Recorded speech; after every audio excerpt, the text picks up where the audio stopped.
Joining us right now on Can iMedia is Eric Fjelstad. Eric, you are a lawyer up in Alaska. Correct. Now, what brings you to this conference? Oh, well, the good weather. Okay, fair enough. Fair enough. No, I do a lot of work in Alaska on Arctic issues and was asked to speak here, and I thought this is a great opportunity to be around others who are interested in these issues. So what are some of the main issues? Well, main issues in Alaska are there's a vast resource, at least that's what folks believe. There are a lot of companies that are going after this resource, and so I'm an environmental lawyer, and those kind of programs raise a lot of issues, and so if you do what I do, working in the Arctic on environmental issues, it's kind of the best place to be. Mm-hmm. Now, what are some of the environmental issues that you're looking at? Oh, some of the issues, oil spill response, of course, after the issues in the Gulf of Mexico, there's been a lot of focus on trying to ensure that operations are done safely, that they're protective of the environment, and that stakeholders in the affected areas are supportive. Mm-hmm. When you look at the Gulf of Mexico, I mean, there hasn't been anything like that since. You know, was there anything like that before? Not a lot of incidences. I mean, the valleys and stuff, but fortunately, these types of incidents are few and far between.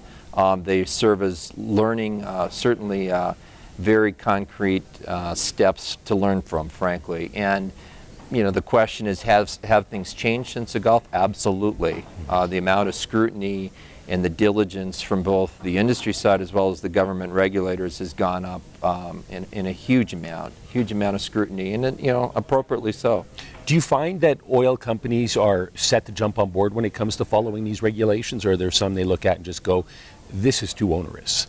No, I think the phrase doing the right thing or doing the good thing comes to mind, and most of the companies, all the ones I work with, but I would say just in generally, oil companies do the right thing. Now, where there'll be some pushback sometimes, it's just there's always a question of that edge of, you know, do we need to go to the nth degree? And there's always going to be a good faith dispute about, you know, the edge of the regulatory process and the nth degree. Mm-hmm. And so I think that debate will continue. Yeah. Where do you see things going in the future then up north as far as the Arctic goes with, I mean, of course, Canada's busy up there as well, and there's some other countries that are looking at resources in the Arctic also. So where do you see things going? Well, it's on both the U.S. side and the Canada side, there's a lot of interest. It's expensive work. It's high risk. I see those efforts continuing. I think the market will be interesting over the next 3, 4, 5 years, 10 years. We've got a lot of shale gas, shale oil in the United States.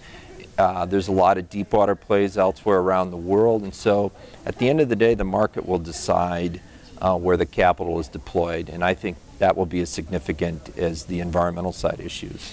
Environment, there's always the term sustainability that seems to follow that as well. How do you see that coming into play up north? The communities, or excuse me, the companies, that's a real key consideration for them in trying to build something that's sustainable. So that's really integral to their thinking and their operations, trying to foster, for example, businesses in the local communities that can support their efforts. And so those efforts will continue. It's one of the first priorities of any company coming in to do business in Alaska. Eric, thank you very much for your time. Thank you. We've been chatting with Eric Fjelstad from Anchorage, Alaska.